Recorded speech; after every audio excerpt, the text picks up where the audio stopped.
Last Sunday I went to see the movie Spotlight. It's named after the investigative team that won a Pulitzer Prize for its breaking of the story of the sexual abuse of priests in the Boston Archdiocese. The story was published in January 6th of 2002. The story, of course, when it was published, shocked the Diocese of Boston as well as its reverberations were heard throughout the world. What changed was when they got a new editor to the Boston Globe, and at the first meeting with the editors, he asked a simple question about a column that had run in the previous day's Globe, and he asked what the follow-up was, and they said, well, we don't follow up on columns. And when he pushed, because it was a story about sexual abuse by a priest, he said, oh, we've already covered that. He suggested that they look again at the story.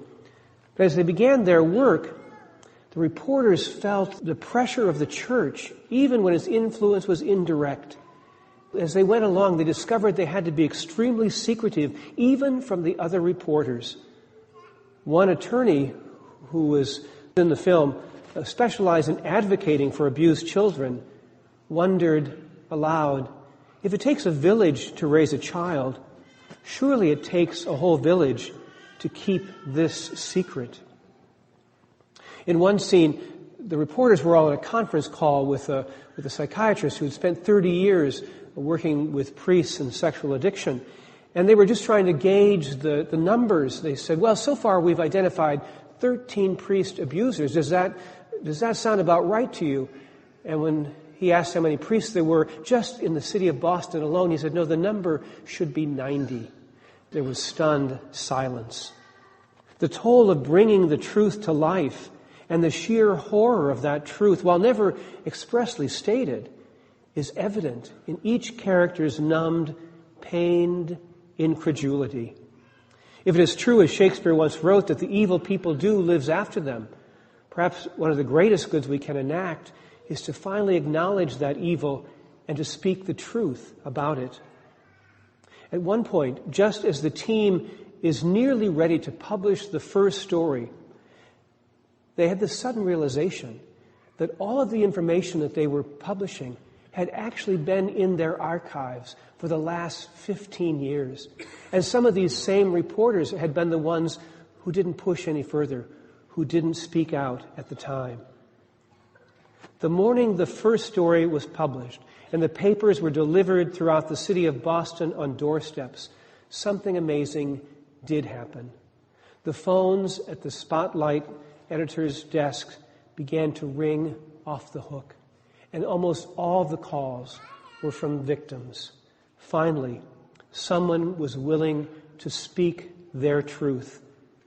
Telling the truth will not change the past, but it can change us in the present if we come to care more about the least of these rather than our own or God's reputation. Perhaps we will have taken the first small step toward becoming a light in the world. The German political theologian Johann Baptist Metz suggests that all human experience, all spiritualities, are grounded in the narration of memories. Metz says that memories can take two different forms. The first kind of memory is simply a recollection of the past as the good old days, a memory that does not take the past seriously enough, and in which the past becomes a paradise without danger, a refuge from our present disappointments. In this paradigm, Metz suggests, memory is central to the formation and consciousness of our collective imagination, but it's a selective memory that remembers only the triumph of the powerful, screens out the victims, thus creating a false consciousness of our past and an opiate for our present. When memory functions in this way, history goes on as it always has. Jesus warns, be on guard, that your hearts are not weighed down with dissipation and drunkenness, and that day catch you unexpectedly, like a trap. But there is another kind of memory, a memory that shocks us out of the familiar by radically acknowledging the reality of human suffering. Metz calls these dangerous memories because they interrupt the logic of the way things are and reveal new and dangerous insights. Metz says the shortest definition of religion is simply an interruption. When these things begin to happen, stand erect and raise your heads, because your redemption is at hand. It is the suffering of others that interrupts our selective narrative and invites us to see with new eyes. Our own governor has called for an interruption of resettling Syrian refugees in Michigan. We're doing this, I think, not because these refugees are a threat to us, but because if we admit them into our state, and we will see their suffering, and then we'll have to do something about it. We prefer things the way they are, but in order to support our selective amnesia, we have to keep the refugees out of sight. Tomorrow, the 2015 United Nations Climate Change Conference begins in Paris. Earlier this week, speaking in the Kenyan capital of Nairobi, Pope Francis spoke about the conference which begins tomorrow.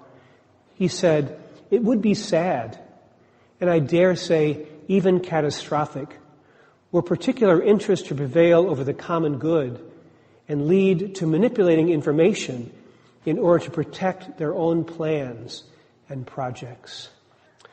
Pope Francis is in Africa until today. It's the first time a pope has ever been away from the Vatican on the first Sunday of Advent. Actually, in our experience, popes travel all the time, but it was not so before St. John Paul II, who was really the first modern pope to begin traveling. And each of the popes that we know had particular audiences. Pope John Paul II famously would gather the youth all around the world. Pope Benedict, Cardinal Ratzinger, in his previous life, was a theologian, teacher in Tübingen University. So he preferred the comfortable settings of the university.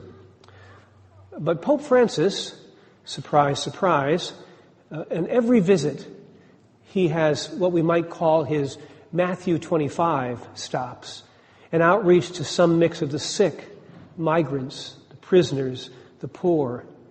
In a word, the least brothers, of whom Jesus said, "Whatever you did for them, you did for me." The memories of human suffering, Metz says, makes demands on us and makes the present unsafe by breaking through the grip of the prevailing consciousness of the present in the light of unfulfilled hopes. They radically challenge the present in light of the future promised by God. So we begin this season, as we move toward the winter darkness, we dare to light one candle, to shine some light into the darkness. This is a candle of hope, for we stand confident that God is faithful and that God's justice will be seen in the land, and that God's righteousness will be established both in heaven and on earth. We can stand firmly with Jesus because we stand with the outcast, the poor, the least of our brothers and sisters. Over 50 years ago, St. John the 23rd published a letter to the whole world. He wrote the letter 6 months after the Cuban Missile Crisis, in which the world was on the brink of nuclear destruction, and just after the Berlin Wall was erected. The Pope dared to call the world to work for peace. He spoke this dangerous message in an encyclical called Pacem in Terris, Peace on Earth. And here's an important point to remember. Building the peace is a day-by-day process. It follows the law of gradualism. It's like rearing a child to maturity. It requires patient fostering, guidance, love, and self-sacrifice. This is a dangerous memory.